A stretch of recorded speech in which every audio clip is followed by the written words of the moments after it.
Good morning, dear students. So today our topic is one of the plant phytohormone and its name is gibberellin, which is one of the major regulators of the plant height, and it is a group of plant hormones which stimulate the stem elongation, germination and flowering. I am Dr. Vedavati Chaudhary, Associate Professor, Department of Botany, USTM. So today I will discuss regarding the physiological roles of gibberellin and its mechanism of action. So gibberellin, if you see the history of the gibberellin, so in 1926, a Japanese scientist E. Kurosawa, they firstly investigated that a rice disease, which is known as a foolish shidling.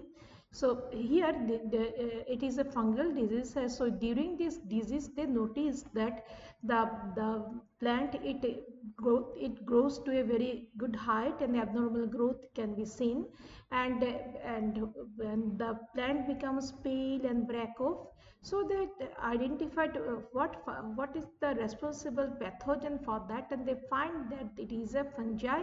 Its name is the Gibberella fujikuroi. So after this work, it was firstly isolated in 1935 by Teijiro Yabuta and Samuki from the fungal strains, that is Gibberella fujikuroi, which is provided by the Kurosawa, and it was named Gibberellin by Yabuta.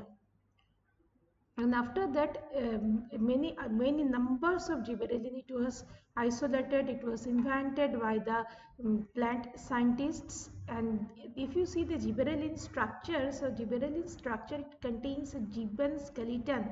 So its main biological activity is the cell elongation or cell division, and sometimes the both.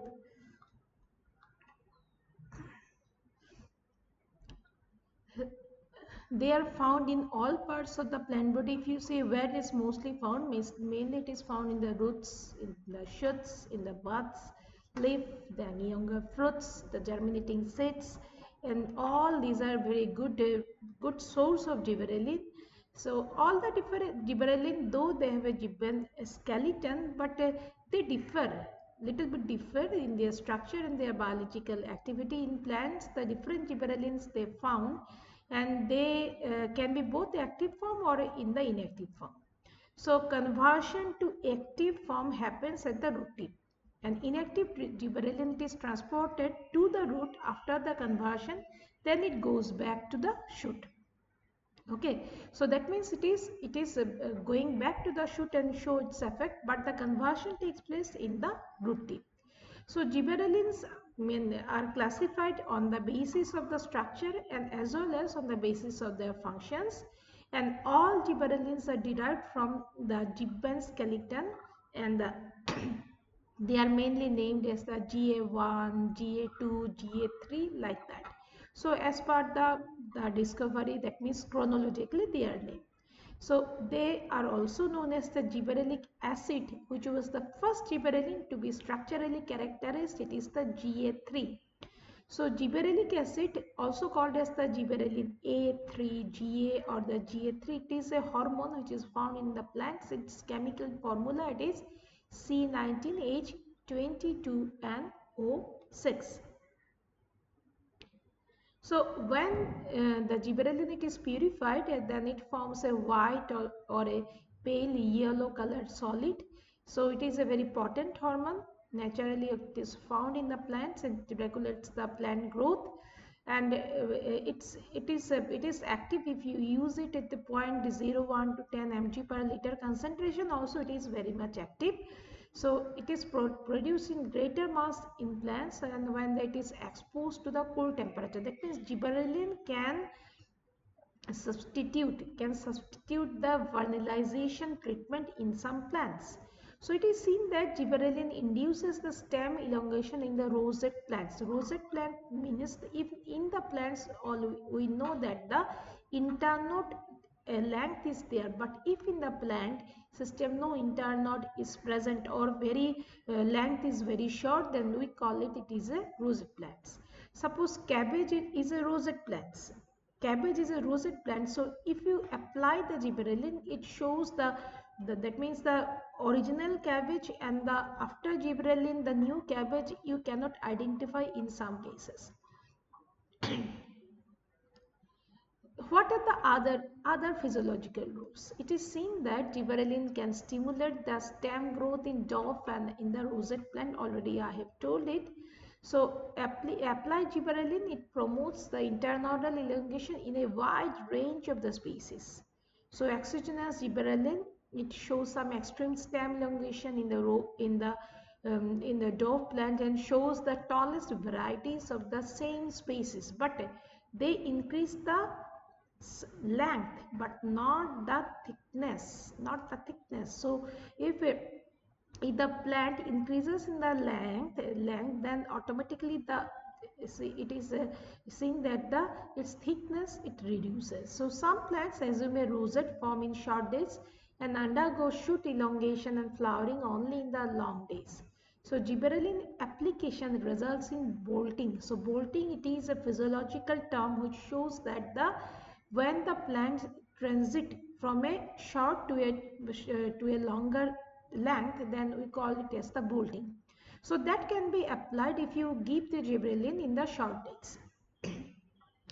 So many long day rosette plants have a cold requirement for stem elongation or for flowering, so that can be replaced if we apply them with the gibberellin. So in many grass family also it is seen that the gibberellin promotes the internodal elongation. So actually gibberellin, the target area of action, it is in the intercalary meristem. So what is that? It is the meristem which is near the base of the internode. For example, this deep water rice, it is a very good example where you can see this type of thing. So there are some other effect of gibberellin we can see. Suppose gibberellin regulates the transition from the juvenile to the adult phases. So many woody perennials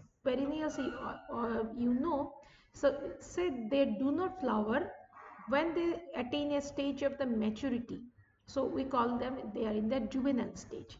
Suppose in English ivy also. So here if you apply the gibberellin, so they can regulate this juvenility, but it is also not same for all the plants. In some plants it is seen that, suppose in English ivy, where the gibberellin can cause the reversion, that means from the mature it can come back to the juvenile stage. But in some cases it is seen that the suppose in conifers also, they can enter to the reproductive phase if you apply them with the gibberellin. So gibberellin show the dual function, but it depends on the species wise. In some species it shows the transition from the juvenile to the adult, but in some species it shows a transition from the adult to the again back to the juvenile stage.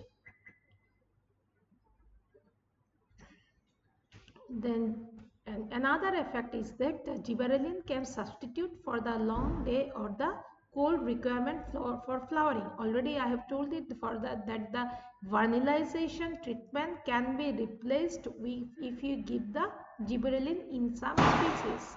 So it is thus a component of the flowering stimulus in some plants, but apparently not in others. Some flowers, these are unisexual rather than hermaphrodite.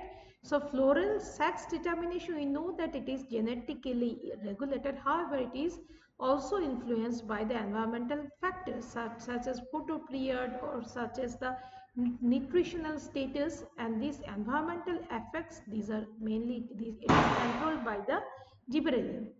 So exposure to short days, the cool night increases the endogenous gibberellin levels in the tassels of maize 100-fold and simultaneously causes the feminization of the tassel flowers.